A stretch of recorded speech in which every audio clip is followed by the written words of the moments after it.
राम राम दोस्तों, ज्योतिष के इस विशेष कार्यक्रम में आपका फिर से स्वागत है। ये वीडियो मीन वालों के लिए, पाइसिस पीपल के लिए विशेष है। मीन वालों के लिए मासिक राशिफल मार्च 2024 की बात करेंगे। पाइसिस मंथली प्रेडिक्शंस मार्च 2024। गोचर में आने वाले महीने मार्च में जो ग्रहों के परिवर्तन होंगे उनका आपके जीवन के विभिन्न पहलुओं पर क्या प्रभाव पड़ेगा, कैसा रहेगा आपका कैरियर, नौकरी, बिजनेस का मामला, आपका निजी जीवन, भाग्य पक्ष, स्वास्थ्य, इन सब की विस्तार से चर्चा इस वीडियो में रहेगी। चंद्र राशि, जन्म की राशि पर यह वीडियो आधारित है। आप इसको लगन की राशि से भी देख सकते हैं। सबसे पहले समझते हैं कि मीन वालों के लिए मार्च के महीने में जो ग्रहों की स्थितियां हैं वो कैसी रहने वाली हैं। शनिदेव गोचर कर रहे हैं आपके 12वें भाव में, अपनी मूल त्रिकोण राशि कुंभ में। राहु गोचर कर रहे हैं आपकी राशि में ही, पहले भाव में। और केतु गोचर कर रहे हैं सप्तम भाव में, कन्या राशि में। आपकी राशि के स्वामी देवगुरु बृहस्पति गोचर कर रहे हैं दूसरे भाव में, मजबूत स्थिति में, मित्र राशि में है वो, मेष राशि में। सूर्य की स्थिति को समझे तो सूर्य 13 मार्च तक रहने वाले हैं आपके 12वें भाव में शनि के साथ, और 13 तारीख को वो राशि परिवर्तन करेंगे, फिर आपकी राशि में ही आ जाएंगे, मीन राशि में। मंगल की स्थिति 15 मार्च तक अपनी उच्च राशि में रहेगी, मकर में, आपके लाभ भाव में, 11वें भाव में। और 15 मार्च को मंगल भी राशि परिवर्तन करके 12वें भाव में चले जाएंगे शनि के साथ, कुंभ राशि में।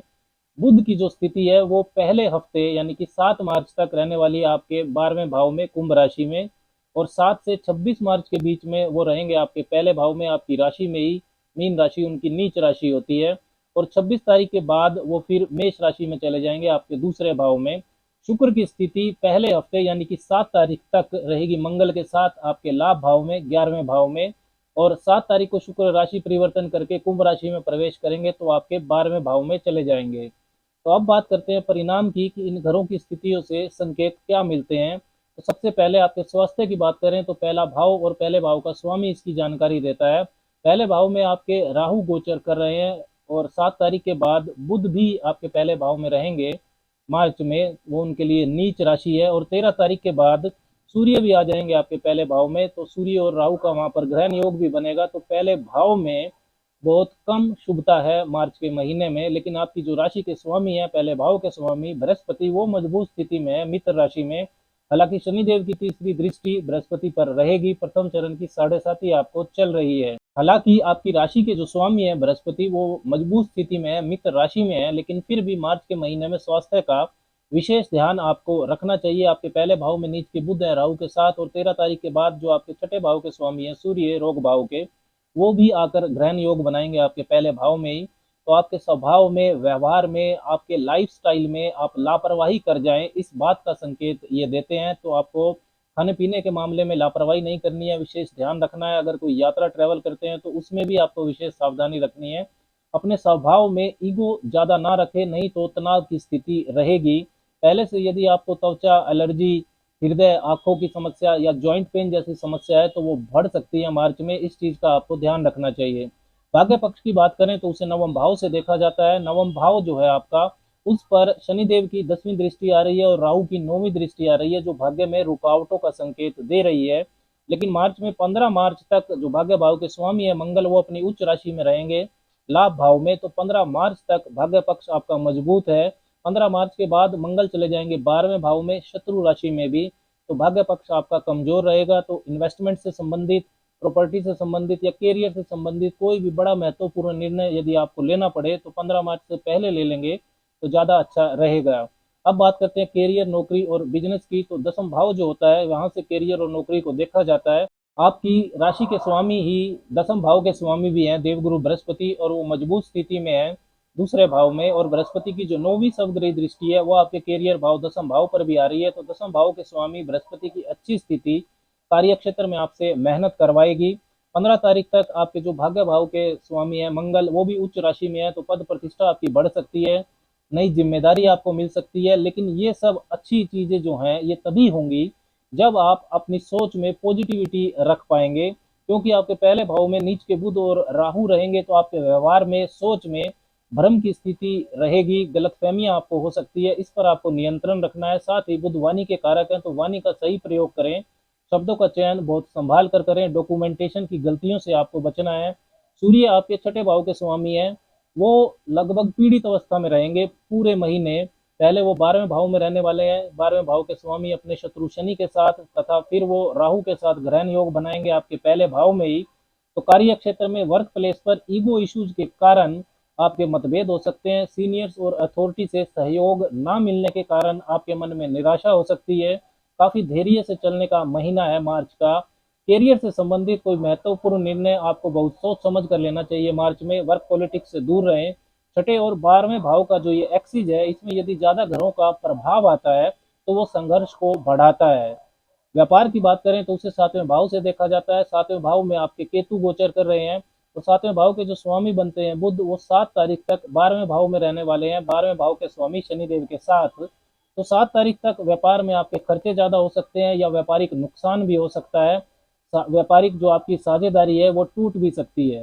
7 तारीख के बाद आपके 7वें भाव के स्वामी बुध पहले भाव में आ जाएंगे, नीच राशि में राहु के साथ। लेकिन बुध की जो 7वीं दृष्टि है, स्वग्रह दृष्टि, वो 7वें भाव पर रहेगी। तो 7वें भाव में पहले से आपके जो केतु चल रहे हैं, तो व्यापार में आपकी जो करंट प्रोग्रेस है उससे आपको असंतुष्टि देंगे।